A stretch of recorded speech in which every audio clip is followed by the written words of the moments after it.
TV조선 취재기자들이 전하는 뉴스의 중심, 보도본부 한라인. 저는 신효섭입니다. 윤석열 대통령이 5박 7일간의 미국 국빈 방문 첫 일정으로 세계적 OTT 업체인 넷플릭스 회장을 접견했습니다. 넷플릭스는 앞으로 4년간 드라마, 영화를 비롯한 이른바 K 콘텐츠에 25억 달러, 우리 돈 3조 3천억 원을 투자하겠다고 발표했습니다. 윤 대통령이 워싱턴 도착 3시간 만에 세일즈 외교 성과를 올린 건데요. 국내에서는 대일 관계와 관련해서 100년 전 일을 책임지고 무조건 무릎 꿇어라라고 하는 것은 받아들일 수 없다는 윤 대통령의 외신 인터뷰를 둘러싸고 여야가 맞붙고 있습니다.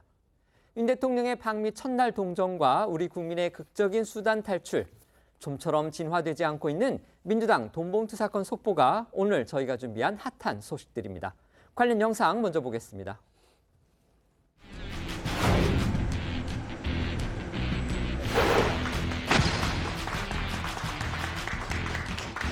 넷플릭스의 파격적인 투자 결정을 진심으로 환영합니다.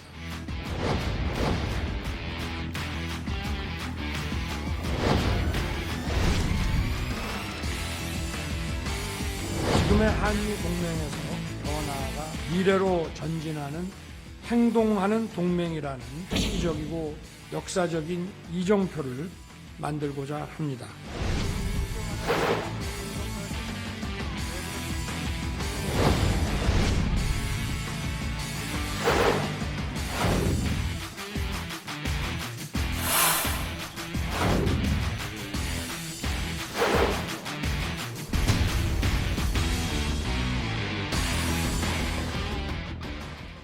윤석열 대통령, 우리나라 정상으로는 12년 만에 국빈 초청을 받아서 방미길에 올랐고요. 우리 시각으로 오늘 아침에 부인 김건희 여사와 함께 미국 워싱턴 DC에 도착했습니다.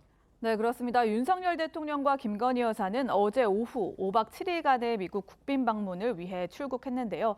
말씀하신 대로 우리 정상이 국빈 방미길에 오른 것은 지난 2011년 이명박 당시 대통령 이후 12년 만입니다. 두 사람은 하늘색 넥타이와 같은 색 코트를 각각 맞춰 입고 워싱턴행 비행기에 올랐고요. 우리 시각으로 오늘 아침 미국 워싱턴 DC 인근 공군기지에 도착해 미리 영접 나온 인사들을 만났는데요. 미국 측에서는 국무부 의전장과 국무부 동아태 차관보 등이, 우리 측에서는 주미대사 등이 각각 참석했습니다. 윤 대통령 부부가 전용기에서 내리자 남녀 화동들이 꽃다발을 전달했고요. 윤 대통령은 웃으며 화동에게 가볍게 입맞춤으로 화답하기도 했습니다. 레드카펫 끝에는 태극기와 성조기를 든 미군 의장대가 도열했습니다. 미군 군악대는 애국가와 미국 국가를 차례로 연주하기도 했는데요. 영상으로 보겠습니다.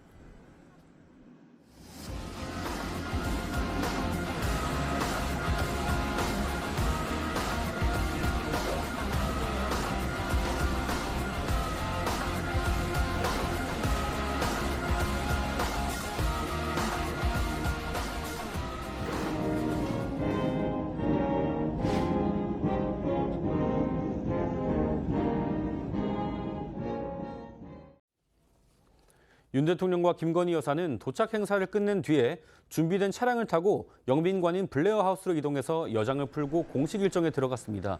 이 블레어 하우스는 미국 정부가 외국 정상에게 제공하는 공식 영빈관입니다. 윤 대통령 부부는 워싱턴에서의 3박 4일 일정 동안 이곳에서 머물 예정입니다.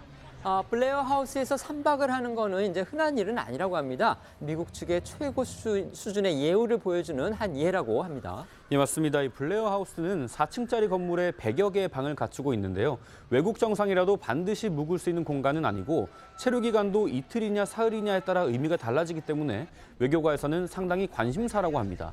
우리나라 역대 대통령 중에는 박정희 전 대통령이 1965년에 처음으로 이용을 했고 이명박 전 대통령과 박근혜 전 대통령이 각각 이틀을 머물렀습니다. 이후에 문재인 전 대통령은 지난 2017년 우리 정상 중 처음으로 이 블레어 하우스에 3박 동안 머물렀는데 당시에도 이 청와대에선 최상의 예우라고 소개를 했었습니다. 윤 대통령 부부의 도착에 맞춰서요. 미국 백악관이 이제 현지 시각으로 오는 26일에 이루어지죠. 바로 윤 대통령과 바이든 미 대통령의 국빈 만찬 메뉴를 공개했다고 합니다. 질 바이든 미국 영부인이 직접 언론에게 설명을 했다고 하죠. 네, 이번 국빈 만찬 진행을 총괄한 바이든 대통령 부인 질 바이든 여사가 현지 시간 24일 백악관에서 사전 설명회를 열었습니다.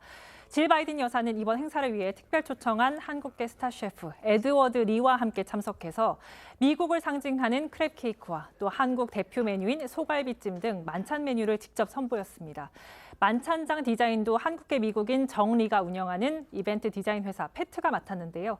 꽃장식에 모란과 난초, 벚꽃과 진달래를 사용했다고 합니다. 백악관은 풀기자단에게 모란이 김건희 여사가 가장 좋아하는 꽃 중 하나라고 전하기도 했습니다. 질 바이든 여사는 앞서 바이든 대통령과 한국을 방문했을 때 두 팔 벌려 환영을 받았다며 이번 만찬을 통해 윤 대통령과 김건희 여사에게 최대한 따뜻함과 기쁨을 선사하고 또 한미 양국의 문화와 국민이 한데 어우러진 화합의 모습을 보여줄 수 있기를 희망한다고 말했습니다. 윤 대통령 당초에는요, 이 방미의 첫 일정이 이제 동포 간담회로 알려졌었는데요. 그에 앞서서 아까 말씀드린 대로 넷플릭스의 CEO를 만나서 깜짝 투자 유치를 이끌어냈다고 합니다. 네, 윤 대통령은 블레어 하우스에 도착해 여장을 푼 직후 동영상 서비스 이른바 OTT 시장의 대표주자인 넷플릭스의 서렌도스 공동대표를 접견했습니다. 면담이 끝난 뒤 공동 언론 발표에서 서렌도스 대표는 한국 드라마와 영화, 리얼리티쇼 창작을 돕기 위해 앞으로 4년간 K 콘텐츠에 25억 달러, 우리 돈으로 약 3조 3천억 원을 투자하겠다고 발표했습니다. 넷플릭스 측은 한국에 진출한 지난 2016년부터 지난해까지 투자한 총 금액의 2배에 달하는 액수라면서 한국 창작업계에 대한 믿음과 윤 대통령의 강력한 지지로 투자 유치를 결정했다고 했습니다. 윤 대통령과 서렌도스 넷플릭스 공동대표 목소리부터 들어보겠습니다.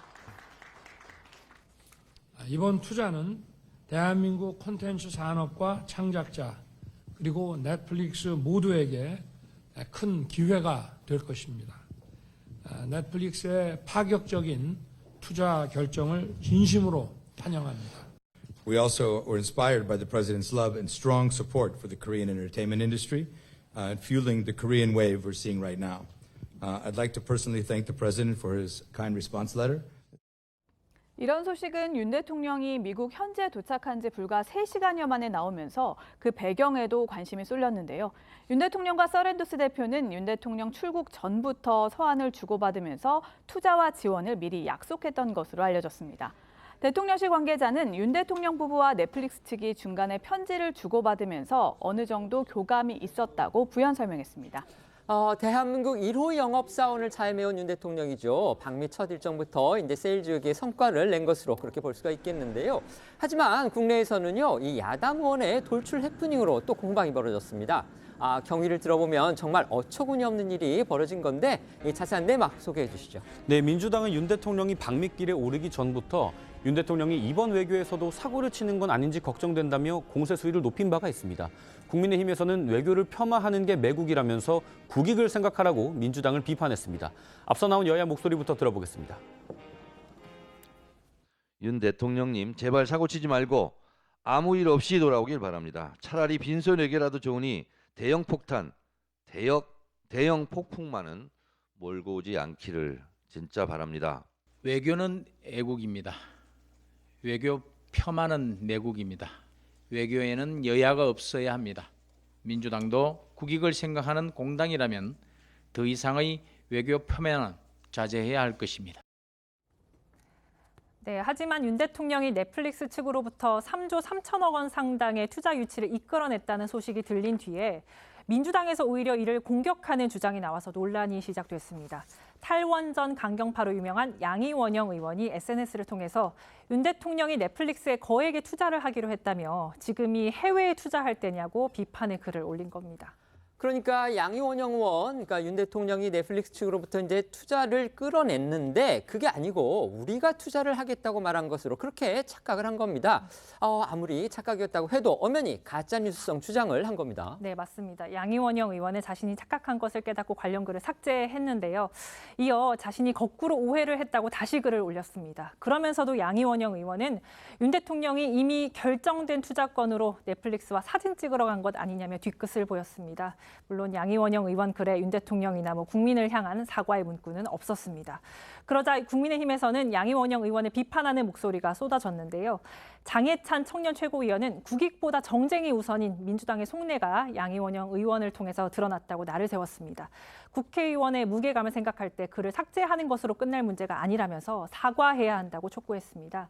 또 강민국 수석 대변인은 민주당이 어떻게든 비난하고 꼬투리 잡으려다가 성과 보도마저 거꾸로 읽고 비난했다면서 이후에도 사진 찍으러 간 것 아니냐고 비판한 게 더 큰 문제라고 꼬집었습니다. 윤 대통령 우리 시각으로 오늘 오전 동포 간담회에 지금 참석을 하면서 방미 첫날 일정 이렇게 마무리할 것으로 보입니다. 네, 윤석열 대통령은 워싱턴의 한 호텔에서 열린 동포 간담회에 참석해 지금의 한미동맹에서 더 나아가 획기적이고 역사적인 이정표를 만들고자 한다고 의지를 밝혔습니다. 이 자리에는 한복을 차려입은 김건희 여사도 함께했고요. 재미동포 170명을 비롯해 200여 명이 참석했습니다. 윤 대통령의 이번 방미 일정 하이라이트 역시 이제 현지 시각 26일로 예정된 한미 정상회담이라고 볼 수가 있겠죠. 대북 확장 억제 방안과 관련해서 별도 성명까지 발표할 예정이다. 이렇게 한미 양측이 예고했습니다. 네, 이번 한미 정상회담의 핵심 의제는 대북 확장 억제 방안으로 알려졌었는데요. 이어 미 백악관은 한미 정상이 이번 정상회담을 통해 확장 억제, 다시 말해 우리나라가 북한의 핵 위협을 받았을 때 미국이 자국 본토가 공격받았을 때처럼 같은 수준의 전력으로 응징한다는 미국 핵 우산과 관련해 별도의 합의 문건을 발표할 예정이라고 밝혔고, 이어 우리 대통령실도 이를 공식 확인했습니다. 관련해 김은혜 홍보수석은 구체적인 문구는 조율 중이지만 북한의 핵 미사일로 인한 불안과 우려를 종식할 수 있는 실효적인 방안이 논의될 것으로 기대된다고 밝혔습니다. 김은혜 홍보수석 브리핑과 백악관 측 브리핑 내용 함께 들어보겠습니다. 윤석열 대통령은 이번 방미를 통해서 지난 70년 한미동맹의 역사를 돌아보고 앞으로 새롭게 만들어갈 동맹의 새로운 미래를 천명하는 계기를 마련할 것입니다. 윤석열 대통령과 바이든 미국 대통령은 이번 한미 정상회담 결과물로 확장 억제 방안을 담은 별도의 문건을 발표할 예정입니다. 보다 진전된 확장 억제 방안이 될 것으로 기대합니다. President Biden will reinforce and enhance our extended deterrence commitments to South Korea with respect to the threat the DPRK poses. We believe that statement will send a very clear and demonstrable signal of the United States' credibility when it comes to its extended deterrence commitments to the Republic of Korea and to the people of Korea. 일단 아까 앵커께서도 말씀했지만 돌출 해프닝이라고 얘기를 하셨죠. 돌출 해프닝 같고요. 일단은 말씀한 대로 국익에는 여야가 없습니다. 민주당도 마찬가지고요. 대통령께서 따지고 보면 여당이고 상대 당의 어떤 대표로서 그리고 선출돼서 대통령 하고 계시지만 대한민국을 대표해서 미국을 가신 거잖아요. 좋은 성과를 가지고 오시는 게 여야 막론하고 그 기대감은 변함이 없습니다. 그러니까 양희원영 의원이 이 부분에 대해서 왜 이렇게 하셨는지에 대해서는 개인의 어떤 착각이나 어떤 여러 가지 좀 부족한 부분들이 있었던 거는 인정해야 될 것 같고요. 좀 적절하지 않았다라고 좀 판단은 되는데, 다만 양희원영 의원의 어떤 이런 좀 부족한 부분들에 대해서 또 국민의힘에서 이거를 싸잡아서 민주당은 지금 윤석열 대통령이 나가서 국익을 그러니까 성과를 못 거두기를 바라는 거 아니냐라고 또 공격하는 것 같아요. 그것도 스스로 이제 민주당은 그런 입장이 아닌데 또 화를 돋구는 거거든요. 그러지 않습니다. 민주당은요 정말 잘 이렇게 성과들을 경제 성과도 좋고 안보 성과도 좋고 그걸 가져왔으면 좋겠는데, 처음에 이제 민주당이 야당이기 때문에 비판했던 이유들은 그렇습니다. 예전에 바이든 날리면 그런 사태, 한일 정상회담에서의 성과가 없었던 부분들의 아쉬움, 그다음에 나가기 전에 우크라이나의 무기 지원이나 중국 부분에서 발언들, 최근에 그리고 워싱턴 포스트에 대한 어떤 그런 인터뷰들이 있기 때문에 우려의 마음에서 지적을 하는 것이다라는 것이고, 양희원영과 민주당이 같은 결로 비판하는 건 아니다. 좀 그런 오해들은 안 했으면 좋겠다. 윤석열 대통령 미국으로 떠나기 직전까지도요, 이 수단에서의 우리 교민 탈출 작전 직접 챙겼다고 하는데요. 다행히 교민 1,000원이 지금 무사히 수단을 빠져나왔다고 합니다. 현재 수단에서는 이제 군벌 간의 무력 충돌로요, 지금 유혈 사태가 벌어지면서 각 나라가 긴박하게 자국민 철수에 나선 그런 상황인데요. 우리 정부도 교민들 구출 작전을 성공적으로 진행을 한 겁니다. 예, 맞습니다. 대통령실은 윤석열 대통령이 워싱턴으로 향하는 비행기 안에서도 아프리카 수단 교민 구출 작전을 직접 지휘했다고 밝혔습니다. 대통령실에 따르면 윤 대통령은 이 워싱턴행 비행기 안에서 위성으로 용산 위기관리센터를 연결해 직접 화상회의를 주재하는 등 교민 구출 작전을 챙겼다고 합니다. 군용기와 청해부대 충무공 이순신함과 특전부대 경호요원 긴급 파견 등을 지시했습니다. 이번 구출 작전에는 하늘의 주유소로 불리는 공군의 다목적 공중급유기도 투입된 걸로 알려졌습니다. 우리 교민들 다행히 이제 무사히 탈출해서 군용기에 탑승을 했고요. 잠시 후인 오후 4시쯤에 서울공항에 도착한다고 합니다. 긴박했던 탈출 과정도 전해주시죠. 네, 수단에 체류 중이던 우리 교민 28명은 교전이 한창이던 수단 수도 하루툼에서 버스를 이용해서 탈출을 시작했습니다. 약 850km 길을 이동하면서 하루가 넘는 강행군 끝에 포트 수단에 도착해서 이후 사우디아라비아로 가는 군용기에 탑승했습니다. 이후 교민들은 무사히 사우디아라비아 제다 공항에 도착했는데 이 모습은 아랍 매체에서 생중계되기도 했고요. 사우디 군 관계자들이 교민들에게 다가와 장미꽃을 선물하면서 환영하는 모습도 전해졌습니다. 교민들은 제다 공항에 대기하고 있던 우리 공군기를 타고 잠시 뒤인 오후 4시경 서울공항에 도착할 예정입니다. 네, 대통령실은 국민의 생명과 안전을 끝까지 지키겠다는 윤석열 대통령의 약속을 이행하는 의미에서 이번 작전명을 프라미스, 우리말로 약속으로 명명했다고 설명하기도 했습니다. 관련해 사우디아라비아 제다 공항에 도착한 수단 교민들 모습과 임종득 국가안보실 제2차장 목소리 이어 들어보겠습니다.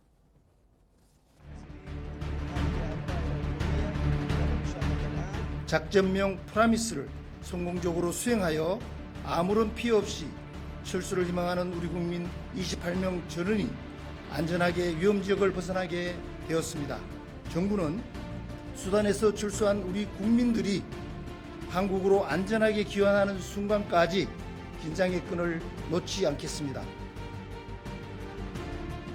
이어 대통령실은 이번 프라미스 작전 과정에서 미국과 UAE, 사우디아라비아 등 우방국의 적극적인 협조를 받았다며 특히 지난 1월 윤석열 대통령이 국빈 방문한 바 있는 형제의 나라 UAE의 역할이 컸다고 설명했습니다.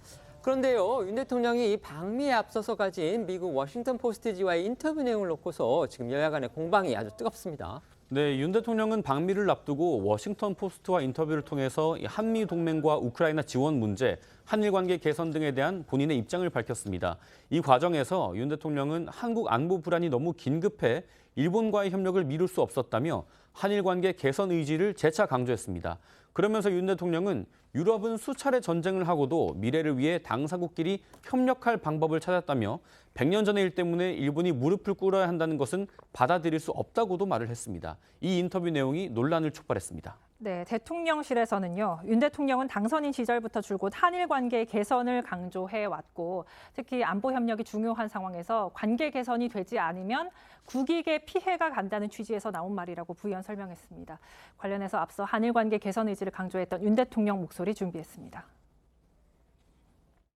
과거는 직시하고 기억해야 됩니다. 그러나 과거에 발목이 잡혀서는 안 됩니다. 한일 관계도 이제 과거를 넘어서야 합니다. 네, 하지만 민주당에서는 공세가 이어지고 있습니다. 이재명 대표는 대한민국 대통령 발언인가 하고 의심될 정도로 도저히 이해할 수 없는 발언이라며 당황스럽고 참담하다고 목소리를 높였습니다.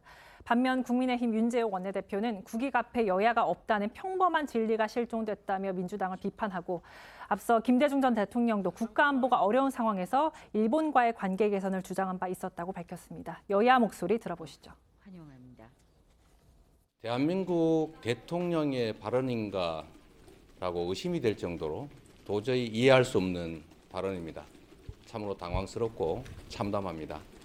수십 년간 일본으로부터 침략당해서 고통받은 대한민국의 대통령으로서 결코 해서는 안 될 발언으로 생각이 되고 국익 앞에 여야 없다는 평범한 진리가 대한민국 국회에서 실종된 현실이 너무나 안타까울 따름입니다. 98년도에 김대중 대통령께서도 일본 의회 연설에서 비슷한 기조의 말씀을 하셨습니다. 국가 안보가 아주 심각하게 어려운 상황에서 이 일본과의 관계 개선의 불가피성을 설명한 그런 취지입니다. 윤석열 대통령의 워싱턴 포스트지 인터뷰 가운데서 이 대일 관계 부분을 둘러싸고서 여야 정치권의 공방이 지금 격해지고 있습니다. 국민의힘에서는 그러니까 무릎을 꿇어야 한다는 것은 받아들일 수 없다. 이것의 주어가 일본이다. 윤 대통령이 아니다. 따라서 이것이 오역이 된 거다. 이렇게 지금 주장을 했는데 그러니까 또 워싱턴 포스트의 그 취재 기자는 또 다른 전문을 트위터에 공개를 하면서 자신은 잘못 쓰지 않았다. 또 이렇게 반박하는 일까지 지금 벌어졌습니다. 이 상황 어떻게 보시나요? 보시는지 패널들께 여쭤보겠습니다. 먼저 논평해 주시죠. 일단 뭐 아무리 국익이라는 측면에서 이해하려고 하더라도요. 대통령으로서는 상식 밖의 이야기를 하셨다라고 평가할 수밖에 없습니다. 국민들의 여론도 그렇고요. 지켜보는 눈도 그렇고요. 좀 아쉬운 점은 한일 정상회담 이후에 성과 없음에 대해서 국민들이 아쉬움이 크거든요. 그런데 왜 방미를 앞두고 이런 발언을 하셨을까? 라는 점에서는 대통령께서는 무언가를 쫓기고 있지 않냐라는 좀 평가가 되고요. 두 번째는 말씀드리면 일본이라는 게 지금 말하자면 100년 전의 일을 가지고 무릎 꿇는 부분을 강요할 수 없다. 무릎 꿇으라고 대한민국이 한 적 없습니다. 고개만 좀 숙여달라. 역사에 대해서. 그런데 일본은 지금 어떻습니까? 야스쿠니 참배 심사하고요. 독도에 대한 영유권 주장하고요. 그다음에 강제동원 부분에 부인하고 있습니다. 이런 부분들이 아직 상존하는 지점에서 굳이 이거를 대통령께서 얘기하는 것은 상당히 큰 아쉬움이 있고요. 100년 전 유럽과 비교를 했을 때도 이건 또 상식과 다릅니다. 독일은요.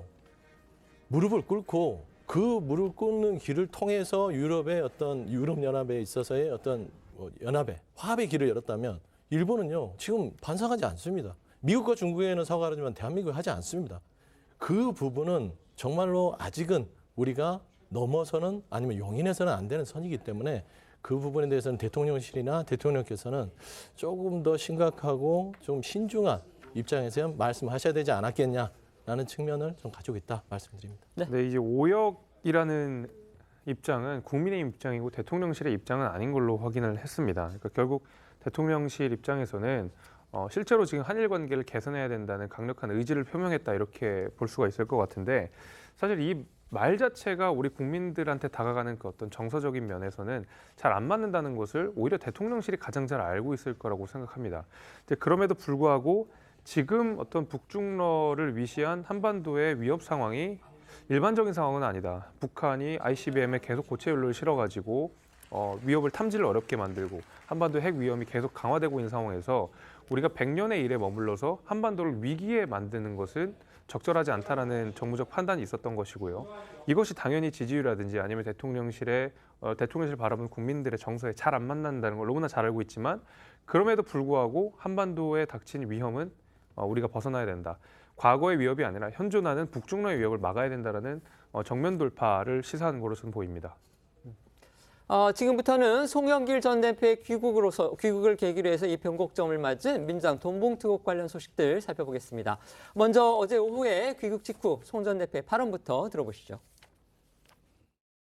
조기 귀국을 하게 돼서 심경을 한 말씀 부탁드립니다. 어제 파리에서 기자회견을 통해 말씀드린 것처럼 서민 경제가 어렵고 국가가 어려운 상황에 민주당이 해야 할 일이 많은데 이런 일이 발생해서 국민 여러분과 당원 동지 여러분께 심려를 끼쳐들어서 대단히 송구스럽다는 말씀을 드리겠습니다.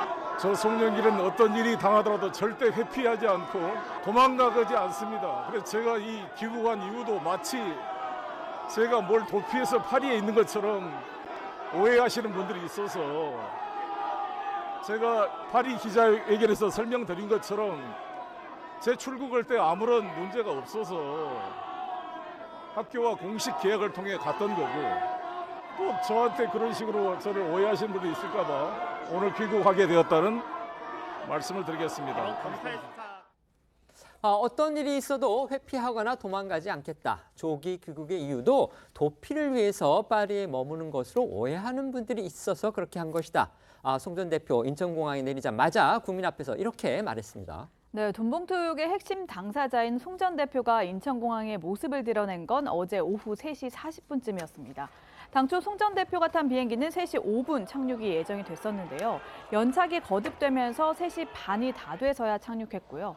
검역과 입국 심사 등을 거쳐 취재진 앞에선 송 전 대표는 앞서 들으신 것처럼 국민과 당원들을 향해 심려를 끼쳐 대단히 송구스럽다면서 파리 기자회견에 이어 재차 사과했습니다.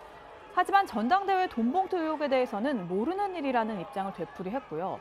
검찰을 향해선 절대 회피하거나 도망가지 않겠다면서 오늘이라도 자신을 소환하면 적극 응하겠다고 말했는데요. 3분간의 짧은 기자회견을 마친 송 전 대표는 경호 인력에 둘러싸여 공항을 빠져나갔습니다. 어제 인천공항에서는 송 전 대표의 도착 전부터 많은 인파가 집결했습니다. 70여 명의 취재진들과 송 전 대표의 지지자 그리고 반대하는 사람들까지 인천공항 측이 추산한 인원은 약 300명 정도였습니다. 입국장 게이트 곳곳에는 연기라 돈 얼마 받았냐, 인천 시민께 사과하시오라거나 송 전 대표의 별명인 연기리 보이와 함께 꿈꾸는 우리는 민주당 동지들입니다라는 피켓이 걸려 있었습니다.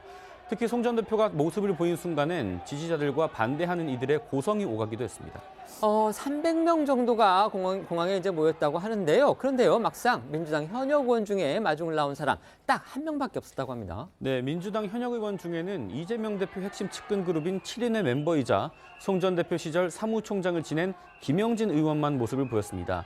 김 의원은 취재진의 질문에 송 전 대표와의 개인적인 인연으로 공항을 찾았다고 말을 했고, 이외에 전준경 전 민주연구원 부원장과 송 전 대표의 4급 보좌관 출신인 문세종 인천시의원이 공항을 찾았습니다. 어제 송 전 대표의 귀국 모습 조금 더 보겠습니다.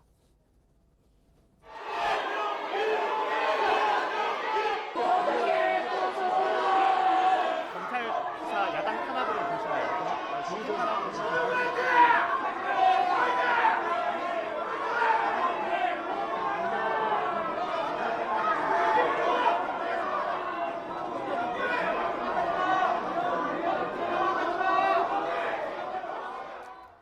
어제 공항에 내린 송영길 전 대표한테요, 이 한 여성이 이제 쪽지를 건네받는 그런 장면이 보여서 또 눈길을 끌었는데 자등명, 법등명 이런 글씨가 쓰여 있었다고 합니다. 네, 그렇습니다. 송 전 대표가 인천국제공항에 도착해서 입국 심사를 마치고 수화물 수취대에서 대기하던 중이었습니다.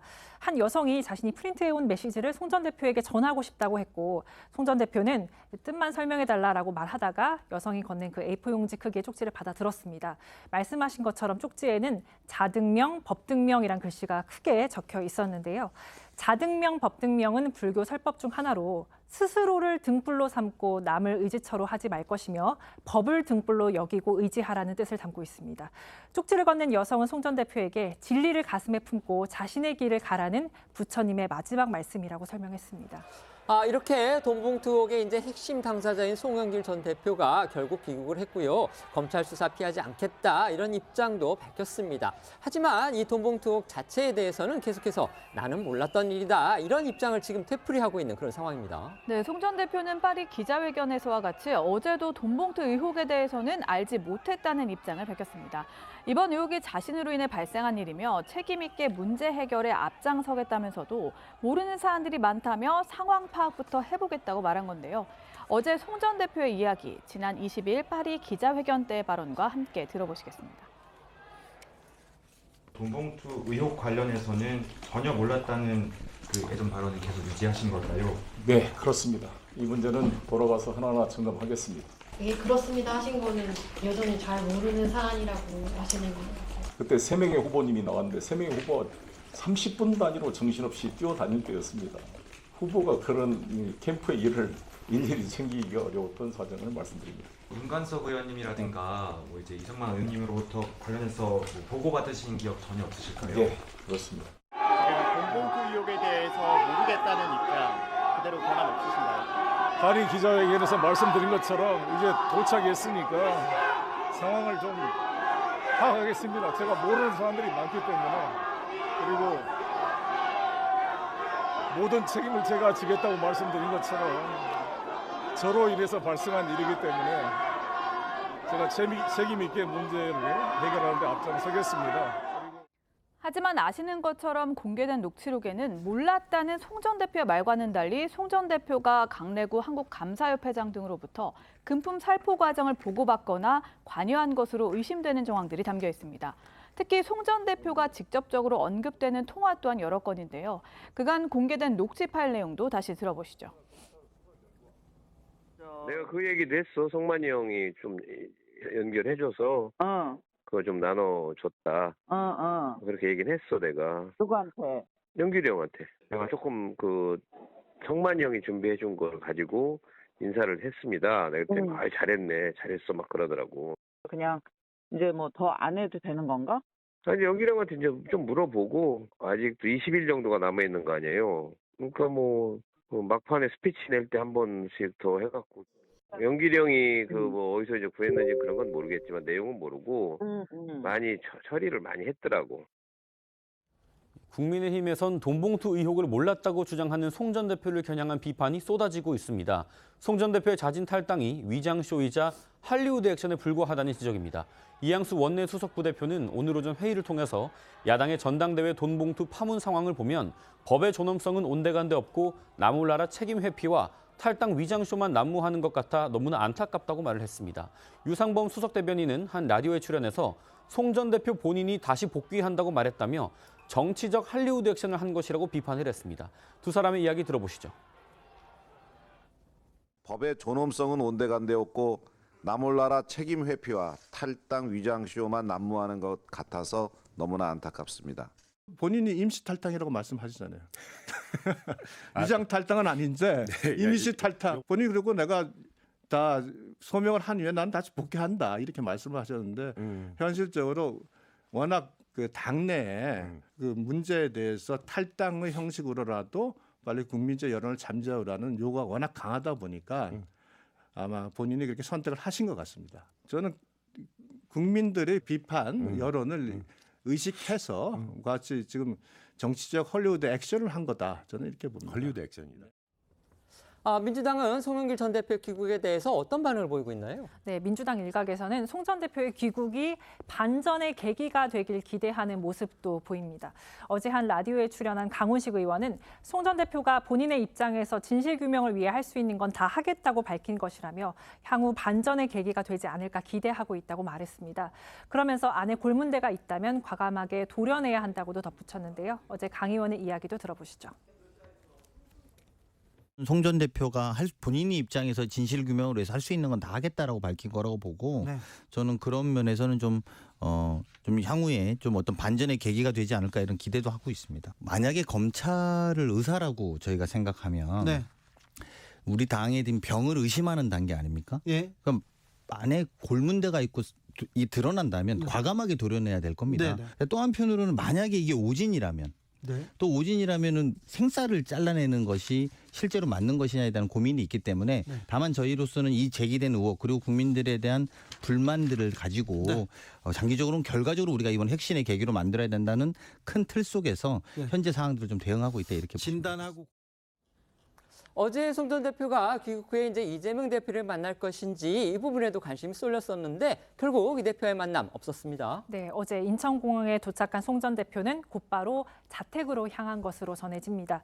공항 도착 직후 이 대표와의 만남에 대한 질문을 받고서는 자신이 탈당을 했지 않느냐며 말을 아낀 것으로 전해지는데요. 현재로선 민주당 지도부도 곧바로 송 전 대표와 만나는 게 부담스럽다는 기류가 강하지만 사태 파악을 위해 양측이 접촉할 가능성도 배제할 수 없다는 관측이 나오고 있습니다. 어제 송영길 전 대표 이제 인천공항에 귀국해서 이제 기자회견을 갖고 여러 가지 발언을 내놨습니다. 저희가 아까 소개를 해드렸는데요. 어떻게 들으셨습니까? 일단 뭐 여러 가지 비판들을 하시는데요. 송 전 대표가 결정한 부분들, 그러니까 한 당에 한 27년을 몸담았습니다. 민주당에.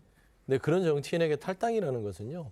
엄청난 결단입니다. 이게 무슨 위장 탈당이다, 쇼다 얘기하는 건 비판하면 비판할 수 있지만 그건 아니라고 보고요. 그리고 말씀도 하지만 뭐 이재명 대표를 만나냐 안 만나냐 저는 만나야 된다고 봅니다. 만날 거라고 보고요. 그러니까 그 부분도 왜 그러냐면 송 전 대표 캠퍼스에 있었던 일이지 않습니까? 그런데 지금 귀국했는데 바로 안 만난다? 만난다? 이것도 지금 넘어갈 단계는 아닌 것 같아요. 뭔가 뭐 어떤 얘기할 거리를 가지고 만나야 되지 않겠어요? 그래서 이 부분도 뭐 어떻게 이재명 대표와 연결될 필요는 없을 것 같고요. 한 가지 분명한 거는 송 전 대표가 파리에서도 밝혔고 여기 와서도 밝혔던 건 국민 눈높이에 맞지 않았던 송구한 일이 있기 때문에 이 부분에 대해서는 본인이 모든 걸 책임진다고 했어요. 그건 약속이잖아요. 어떻게 뭐 검찰 수사를 피하겠습니까? 아니면 도의적 정치적 책임을 피하겠습니까? 그런 부분에서는 좀 여야를 막론하고 이제 한 정치인이 조기 귀국해서 이걸 책임지겠다고 하니 그 부분에 대해서 좀 지켜봐 주는 것도 또 그게 또 자세가 아닐까라는 좀 생각이 듭니다. 알겠습니다. 말씀해 주십시오. 사안의 중대성을 생각해 봤을 때 송영길 대표가 탈당을 하는 것은 이 지금 벌어진 상황에 맞지 않을 만큼 너무 가벼운 처신이다 이렇게 생각이 되는 것이 당장 송영길 대표가 당 대표였던 2021년에 민주당의 부동산 투기 의혹이 있던 분들을 향해서 내려졌던 처분이 바로 탈당 권유였습니다. 그러니까 개인적인 부패 혐의, 의혹 이 정도 수준에서 탈당 권유가 이루어지는 것인데 지금 송영길 대표를 향한 혐의는 단순히 어떤 개인적인 일탈이라든지 투기 의혹 정도가 아니라 민주당의 간판 자체를 내려둘 수 있는 굉장히 위중한 상황이거든요. 그리고 그 당시에 당 대표가 바로 송영길 대표였다는 걸 생각해 보면 탈당이라고 하는 것이 사실 지금 사안에는 오히려 좀 솜방망이 같은 처분이 아닌가라는 생각이 들고요. 송영길 대표의 말씀 가운데서도 동의하기 어려운 부분들은 이 사안에 대해서 정치적 책임을 진다라고 이야기를 하고 있지만 본인의 혐의에 대한 이야기들을 또 전혀 하고 있지 않습니다. 지금 녹취록에 등장한 내용들 여기에 대해서는 함구하고 계시거든요. 근데 당장 이정근 씨도 그렇고 윤관석 의원도 마찬가지고 송영길이라는 사람이 당대표가 된 이후에 사무총장과 사무부총장을 각각 임명한 책임까지도 있는 것이거든요. 그런데 이거는 내가 몰랐다, 보고받지 못했다라는 식으로 그냥 잘라낼 수 있는 사안은 아니라고 생각합니다. 왜냐하면 직접 임명을 하셨기 때문에 그 두 분을. 저는 그래서 본인을 향한 혐의에 대해서 아직까지는 혐의 수준이지만 당이 이 정도로 수렁으로 빠졌다 그러면 여기에 대해서 적어도 최소한의 이야기는 했었어야 되는 것이 그 진정성을 뒷받침하는 데 필요하지 않았나라고 생각이 됩니다. 네. 송영길 전 대표는 이제 들으신 대로 검찰을 향해서 주변 말고 나를 불러서 조사하라 이렇게 요구하고 있습니다. 하지만 검찰은 그럴 생각이 없어 보이는데요. 오늘 오전 강래구 회장을 다시 불렀다고 합니다. 네, 검찰이 강 회장에 대한 구속영장이 기각된 지 나흘 만에 강 회장을 다시 불러 조사하고 있습니다. 여러 차례 전해드린 대로 강 회장은 2021년 3월부터 5월까지 이정근 전 민주당 사무부총장 등과 공모해 민주당 전당대회에서 송영길 전 대표를 당선시키기 위해 국회의원 등에게 9,400만 원을 건넨 혐의를 받고 있는데요. 검찰은 강 회장을 상대로 돈봉투 조달과 전달, 또 압수수색을 전후한 증거인멸 정황 등을 확인하고 있는 것으로 전해지고요. 조만간 강 회장에 대해 구속영장을 다시 청구할 방침입니다. 관련해 구속영장 심사 전후에 강 회장 목소리 다시 들어보겠습니다. 누구 지시 받아서 마련하신 거예요? 녹취록 공개됐는데 할 말 없으실까요? 언젠가는 말할 날이 있겠죠. 네, 오늘은 성실히 받겠습니다. 현명한 판단을 해주신 재판부에 감사드립니다. 이상입니다. 송영길 전 대표님도 돈봉투 전달 사실 알고 계셨나요? 이재명 불러주세요. 돈봉투 전달 주도한 혐의는 인정하시나요? 앞서 전해드린 대로 검찰은 최근 구속영장이 기각된 강 회장에 대한 보강 수사부터 다시 속도를 낸다는 계획입니다. 구속 요건 중 증거인멸 우려 부분이 받아들여지지 않았다고 보고 구속영장 재청구를 위해 필요한 조사를 서두르기로 한 겁니다. 이후에 영장 재청구를 통해서 강 회장의 신병을 확보하면 관련 증거들을 토대로 금품 제공, 전달에 관여한 걸로 의심하는 피의자들의 책임 경중을 정리한다는 계획이고요. 송 전 대표 조사 시점은 자금 마련과 제공자들에 대한 수사가 어느 정도 이루어진 뒤에 검토될 전망입니다. 중앙일보에 따르면 검찰은 당시 돈봉투 살포가 송 전 대표 캠프에서 조직적으로 이루어진 게 아닌지도 의심하고 있는 걸로 전해집니다. 관련해 검찰의 소환 조사를 요구한 어제 송 전 대표의 목소리도 들어보겠습니다. 검찰은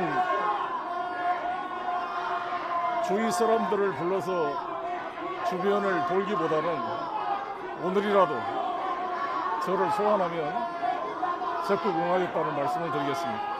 검찰에서 검찰 대응을 하겠다고 하신 건데요. 검찰이 당당히 대응하겠다고 하시겠는데 그럼 어떤 식으로 구체적으로 준비하고 계신 건가요? 그럼 검찰이 하고 있습니다. 검찰 수사가 정착하는 야당 탄압으로 보시는 게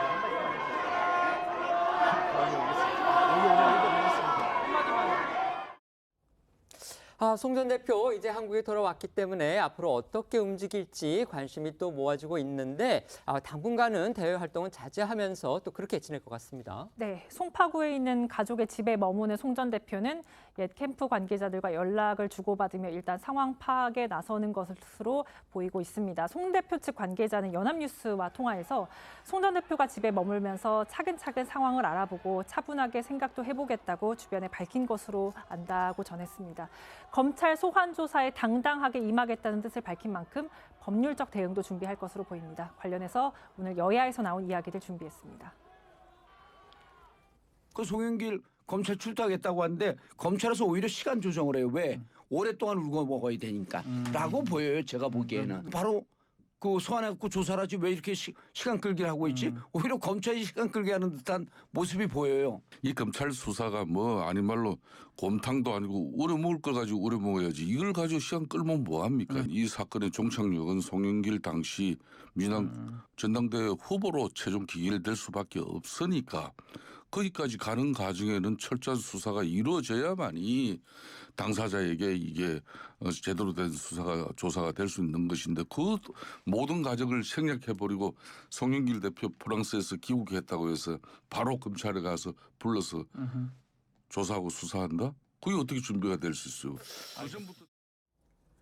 송 전 대표가 이제 파리에서도 그렇고요. 또 인천공항에 내려서도 그렇고 이제 검찰에서 나를 불러달라 빨리 이렇게 지금 요구를 했습니다. 하지만 검찰은 이제 자신들의 일정표대로 또 자신들이 당초에 세웠던 계획대로 수사하겠다 이런 방침인 것으로 보입니다. 이러니까 또 민주당 야권 인사들 사이에서는 이거 검찰이 일부러 시간 끌게 하는 거 아니냐. 지금 이런 반응까지 나오고 있는 겁니다. 이 상황 어떻게 보십니까? 그러니까 지금 이 사안에 대해서 아직까지도 야권에서 너무 안일하게 대하는 생각이 좀 듭니다. 지금 돈봉투가 캠프 과정에서 대량으로 살포가 되어 있다는 혐의가 있는 상황이고 그 가운데서 민주당의 당 대표였던 송영길 대표가 연루가 되어 있다는 정황들이 지금 속속들이 녹취록으로 등장하고 있거든요.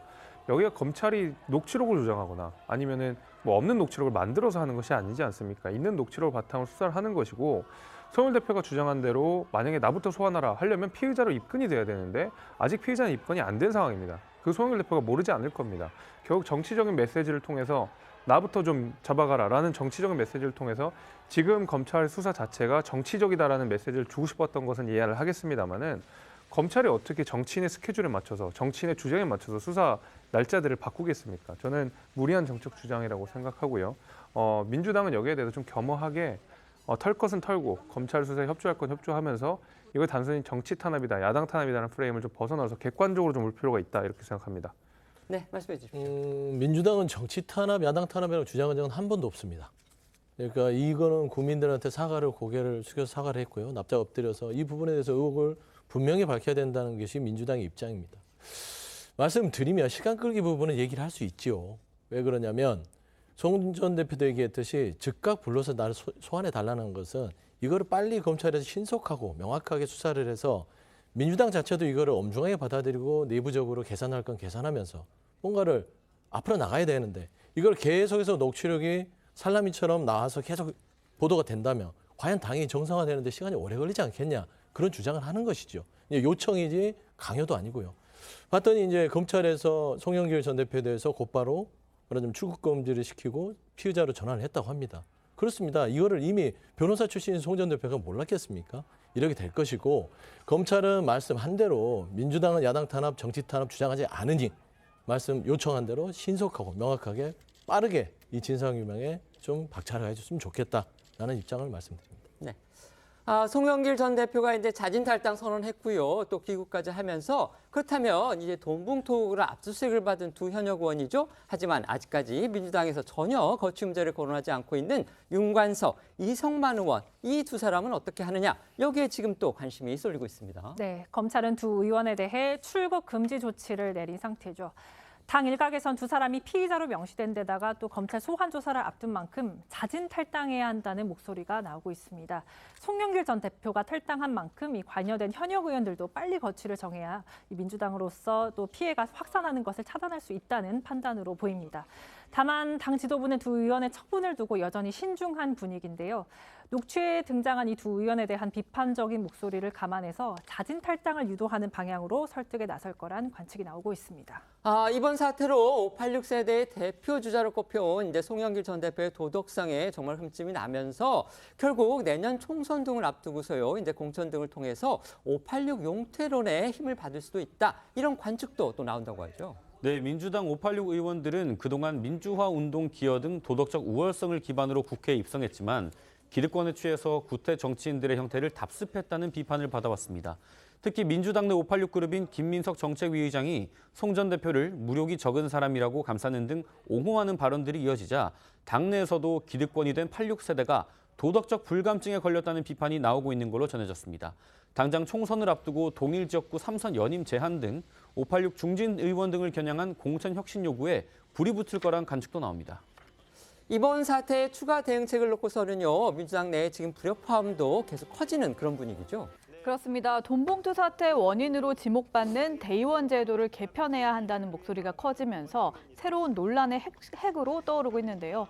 민주당의 경우 대의원제는 대의원 1명의 표가 권리당원 5, 60명의 표와 맞먹기 때문에 전대투표에서 높은 비중을 차지하는 만큼 비리의 온상이 될 수 있다는 우려가 있어 왔습니다. 이에 당내 강경파 의원들과 강성당원들 중심으로 대의원제를 아예 폐지하자는 주장까지 나오고 있는데요. 실제로 민주당 청원 게시판에는 대의원제도 완전 폐지를 요구한다는 청원이 오늘 오전 기준 2만 5천여 명의 동의를 받은 상태고요. 다음 달 18일까지 진행되는 이 청원의 동의자가 5만 명을 달성하면 지도부가 공식 답변을 내놔야 합니다. 네, 하지만 신중해야 한다는 반론도 비명계를 중심으로 만만치 않게 나오고 있습니다. 대의원 투표 반영을 축소하거나 없애면 강성 당원이 많은 권리 당원 비중이 높아질 수밖에 없고 그렇게 되면 또 강성 당원에 의해 당이 좌지우지 될 수 있다는 우려 때문입니다. 당내 비명계로 분류되는 이상민 의원은 시험 못 봤다고 시험을 없애면 되겠냐며 대의원제 폐지에 대한 반대 의사를 밝혔습니다. 들어보시죠. 시험 못 봤다고 시험을 없애면 되겠습니까?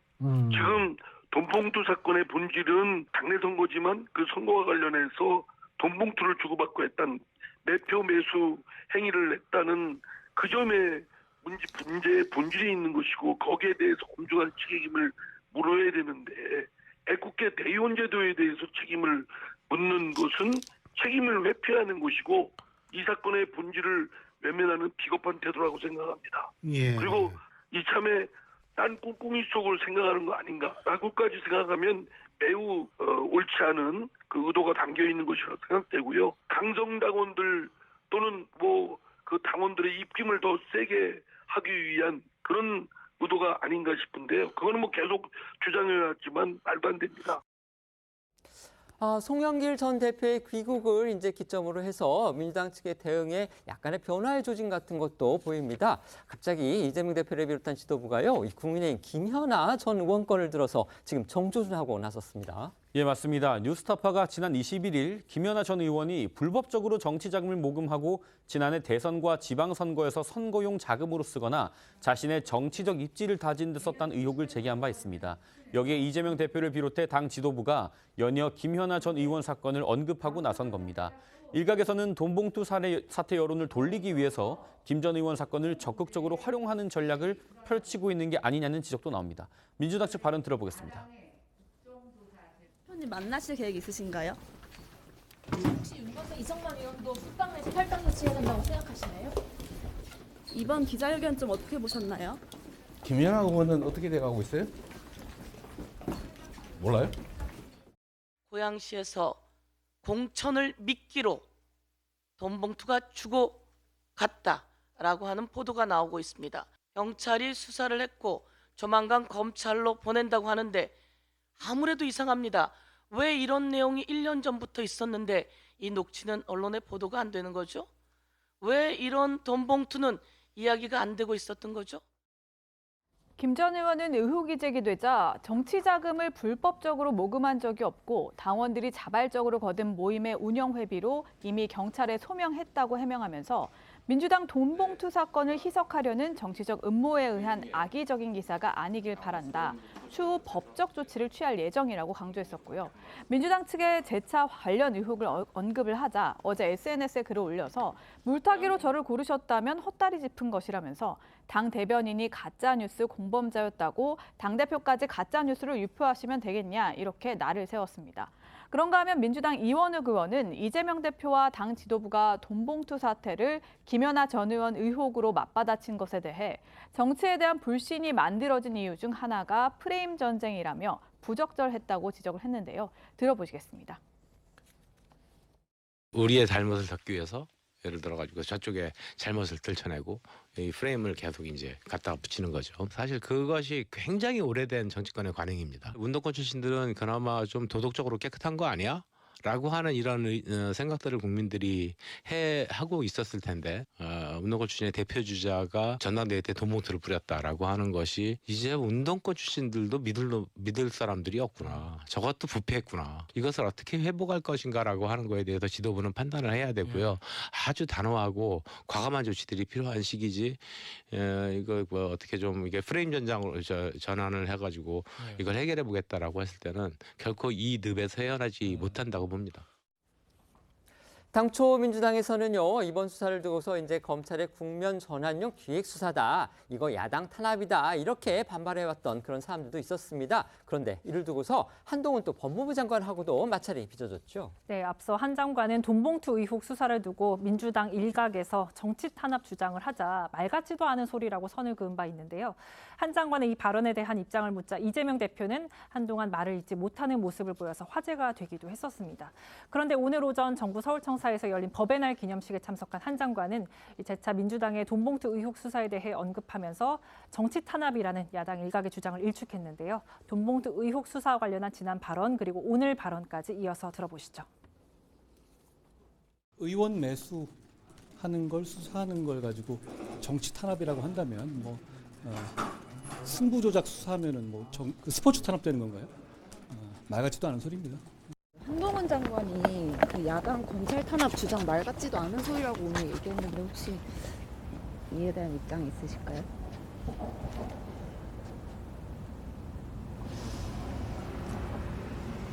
자, 고맙습니다. 민주당 일각에서는 뭐 정치 탄압이다 이런 얘기도 좀 나오는데 제가 그 말씀 열심히 여러 번 드렸죠. 동의하지 않으시잖아요. 한동훈 장관 이제 최근에 야당과는요 또 마약 수사를 두고서도 지금 공방을 벌이고 있습니다. 오늘은 추미애 전 법무부 장관을 향해서 또 비판의 날을 세웠다고 합니다. 네, 추미애 전 장관이 한동훈 장관을 겨냥해서 법무부 장관으로서 마약 정치는 그만하고 내려와서 정치하라고 비판한 것에 따른 걸로 보입니다. 추 전 장관은 어제 본인의 SNS를 통해서 한 장관의 마약 범죄 증가 문재인 정부 탓이란 말은 근거가 없는 거짓이고 자신을 키운 주군 윤석열 저격으로 누워서 침을 뱉는 배신이며 국민을 속이는 특수부 부활 시도라고 주장을 했습니다. 마약 정치를 그만하라고 강조를 한 건데요. 여기에 한동훈 법무부 장관은 청소년과 국민을 보호하기 위해서 마약을 잡겠다는데 거기에 정치가 왜 나오는지 모르겠다고 응수했습니다. 관련 발언 들어보겠습니다. 마약 정치요? 저는 어떤 정치인들에게는 정치가 끊기 힘든 마약 같은 거다라는 말은 제가 들어봤는데 들어보셨죠, 그런 얘기. 근데 마약 정치라는 얘기는 제가 처음 들어보네요. 이게 추미애 전 장관이 새로 만드신 신조어인가 보죠. 저는 여기까지 상황이 나빠지게 된 과정에 대한 원인을 분석하고 거기에 대한 처방을 내리면서 지금 최대한 신속하고 강력하게 마약을 근절하려고 노력하는 겁니다. 청소년과 국민을 보호하기 위해서 마약을 잡겠다는데 거기 정치가 왜 나오는지 모르겠습니다. 한 장관은 실제로 마약 정치라는 말에 어울리는 일들이 민주당 측에서 벌어지고 있다는 취지의 발언을 하기도 했는데요. 박범계 의원은 검찰이 마약 수사하면 수사받는 사람에게 민주당으로 신고해달라고 요청한 적이 있었다고 지적했고요. 아직도 많은 민주당 의원들은 이태원 참사가 마약 수사 때문이라고 한다고 꼬집었습니다. 그러면서 국민의 안전과 건강을 지키기 위해서 마약을 근절하려는 노력을 방해하는 것이 마약 정치라고 강조했습니다. 송영길 전 대표는 이제 귀국을 했고 자진 탈당까지 했는데 막상 이제 돈봉투 의혹으로 압수수색까지 받았던 지금 민주당의 현역 의원 두 사람이죠. 아직도 전혀 어떤 조치가 취해지지 않고 있고 심지어 이재명 대표를 비롯한 지도부도 이 사람들에 대한 어떤 조치 가능성에 대해서는 입을 닫고 있습니다. 그렇다 보니까 일부에서는 결국 이재명 사법 리스크 그 부분을 너무 의식해서 결국 현재 민주당 지도부가 두 현역 의원들에 대한 조치에도 소극적인 거 아니냐, 지금 이런 이제 오해까지 나오고 있는 그런 상황입니다. 이 상황 어떻게 보시는지, 또 두 현역 의원에 대한 처분이 어떻게 진행될 걸로 그렇게 예상을 하시는지 여쭤보겠습니다. 먼저 말씀해 주시죠. 일단 이 부분은 송영길 전 대표가 탈당을 했기 때문에 연쇄적으로 관련된 사람은 탈당이나 출당 조치를 해야 되지 않겠냐라는 주장에서의 시각은 맞는 것 같아요. 근데 이걸 이재명 대표까지 끌고 들어와서 조금 과대 해석하는 것은 아닌 것 같고요. 두 번째, 그렇습니다. 지금 현재 정당에서 의혹 수준, 그러니까 이 돈봉투 사건 자체가 아무렇지 않다는 말이 아니라 의혹 수준에서 지금 검찰 수사가 이루어지는 상황에서 당에서 해당 같이 일하는 동료원에 대해서 출당을 하거나 탈당을 요구하는 것까지도 아직은 조금 과하지 않냐. 그러니까 본인들의 의사는 존중을 하지만 어떤 강제적인 어떤 출당 조치는 아직은 정당 정치를 함에 있어서는 조금 좀 적절한 수준은 아닌 것 같다라고 그런 얘기들이 많이 있거든요. 그래서 지금 현재까지는 그 두 의원들이 물론 송영길 전 대표가 탈당함으로써 부담은 느끼겠지만 그럼에도 불구하고 아직은 자신들의 결정에 맡겨놓는 수준이다라고 좀 말씀드릴 수밖에 없습니다. 네. 사실은 이제 국민의힘 입장에서는 야당이 이 돈봉투 의혹과 관련돼서 차일피일 그 수사나 조사를 미루고 그 어떤 조치도 하지 않는 것이 오히려 정치적으로는 더 좋을 수도 있습니다. 그럼에도 불구하고 이 민주당 내에서 이 문제를 자체적으로 해결하지 못하는 것은 앵커께서 말씀해 주신 대로 결국 이재명 대표의 사법 리스크와 충돌하는 부분이 있는 것이거든요. 자체 조사를 통해서 혐의가 있는 사람들에 대해서 탈당 조치를 한다든지 아니면 징계를 한다든지 라고 했을 때 이재명 대표 본인은 그러면 어떻게 할 것이냐. 이재명 대표는 본인이 민주당이라는 플랫폼을 통해서 본인의 체포동의안을 부결을 시켰는데 왜 나한테만 이렇게 어묵한 잣대를 들이대느냐라는 볼멘 소리가 나올 수밖에 없는 것이거든요. 그렇기 때문에 결국 민주당이 이 문제를 자체적으로 해결하지 못하고 있다 이렇게 생각이 되는데 결국에는 탈당에 이어서 지금 이 돈봉투 의혹 관련돼서 도덕적으로 상처를 입은 몇 운동권 출신들의 의원들은 불출마를 선언하고 차기 총선에 출마하지 않는 방식까지 나아가야지 겨우 민주당이 과거의 신뢰를 조금이나마 회복할 수 있지 않을까라고 생각합니다. 네. 지금부터는 오늘 하루 놓치면 안 될 핫한 뉴스를 모아 전해드리는 어쩌다 이런 일이 코너로 이어가겠습니다.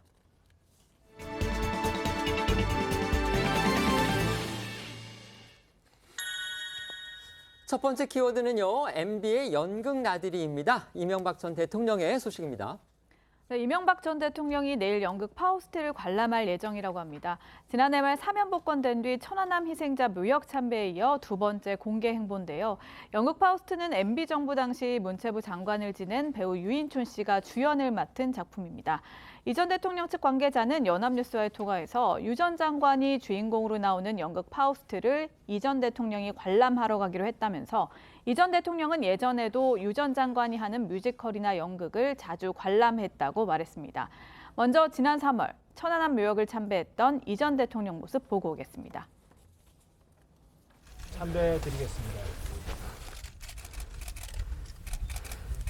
나를 시승하고 또 부하들을 시승하고 그때는 또 도발 오더라도 우리의 지시를 또 허락을 받고 되었습니다.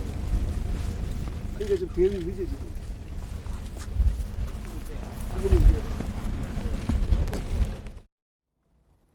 이번 연극 관람은 앞서도 설명드렸듯이 묘역 참배에 이은 두 번째 공개 행보로 이 전 대통령의 부인인 김윤옥 여사도 동행할 예정입니다. 특히 연극 관람은 유인촌 전 장관의 초청을 계기로 성사됐다고 알려졌는데요. 이 전 대통령 측 관계자에 따르면 올해로 데뷔 50주년을 맞은 유 전 장관이 이 전 대통령에게 올해 제 첫 작품이 곧 무대에 오른다며 관람을 청했다고 전해졌습니다. 이재호 전 특임 고문과 류우익 전 대통령 비서실장 등 참모들도 부부 동반으로 이 전 대통령과 함께 이 연극을 볼 계획이라고 합니다. 유인촌 전 장관, 이제 유명한 배우인데 또 대표적인 MB 측 인사로 꼽히고 있죠. 때문에 두 사람이 이제 어떻게 처음에 인연을 맺게 됐는지 이 부분에도 새삼 관심이 모아지고 있습니다. 네, 90년대 당시 최고 스타 중 한 사람이었던 유 전 장관은 이명박 전 대통령 일대기를 그린 드라마 야망의 세월에서 이 전 대통령을 모델로 한 주인공을 연기하며 연을 맺은 걸로 알려졌습니다. 이 작품을 계기로 이 전 대통령과 돈독한 친분을 쌓은 유 전 장관은 이 전 대통령이 서울시장으로 일할 때 서울문화재단 이사장을 지냈고요. 이후 2007년 17대 대선 당시 MB캠프 문화예술정책위원회 위원장 직무대행을 맡으면서 정계에 입문했습니다. 그러고 이제 2008년부터 2011년까지 이명박 정부에서 문화체육관광부 장관을 맡았죠. 이후 유 전 장관은 정계를 떠나서 다시 예술계로 돌아갔지만 2018년 이 전 대통령 구속 그리고 2020년 재수감 당시 배웅을 가거나 틈틈이 면회를 가는 등 이 전 대통령과 20년째 인연을 이어오고 있습니다. 2018년 당시 모습 보고 오겠습니다. 신경 어떠신지 한번 해주세요. 안에서 어떤 얘기 나누실 건가요? 이명박 전 대통령은 앞으로 서울 청계천과 사대강도 방문할 것으로 보이는데요. 이 전 대통령 측 관계자는 일정을 정해두진 않았지만 방문할 생각이 있는 것으로 안다면서 구체적인 일정은 이 전 대통령의 건강 상태에 따라 결정될 것 같다고 말했다고 합니다. 두 번째 키워드입니다. 55년 차 가왕의 신곡입니다. 가수 조용필 씨의 신곡이 내일 발매가 된다고 합니다. 네, 불멸의 가왕이죠. 가수 조용필 씨가 내일 신곡을 발표합니다. 어제 조용필 씨 소속사 등에서 티저 영상을 공식 유튜브 채널에 공개하면서 신곡 발매 소식을 알렸습니다. 먼저 그 영상 보고 오겠습니다.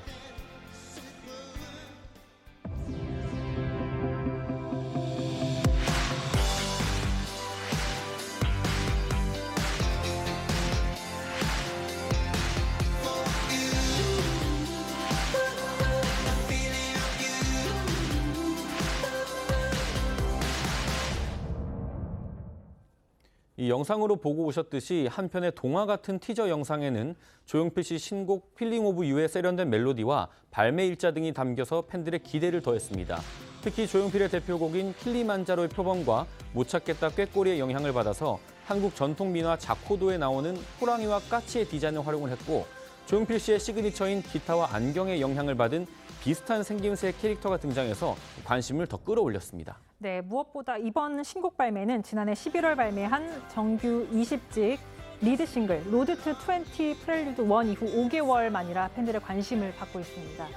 지난 50여 년간 정규 앨범 총 19장을 낸 조용필 씨가 싱글 형태로 신곡을 잇따라 발표하는 건 이번이 처음이라 더욱 의미가 있다는 평가가 나오고 있습니다. 조용필 씨 정말 70세를 넘긴 그런 나이입니다. 하지만 가왕의 면모 정말 유감없이 자랑하면서 활발하게 활동을 하고 있죠. 5월입니다. 콘서트까지 가진다고 합니다. 네, 가왕 조용필 씨의 데뷔 55주년 기념 콘서트가 5월 잠실에서 열립니다.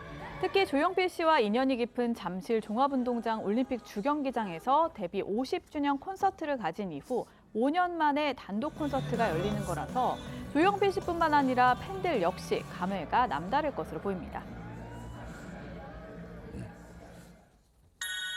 세 번째 키워드입니다. 마약 근절 나선 수사반장인데요. 원로 배우 최불암 씨의 얼굴이 보입니다. 이거 무슨 소식인가요? 네, 최근 들어서 강남 학원과 마약 음료 사건 등 마약 관련 사건 사고가 끊이지 않고 있습니다.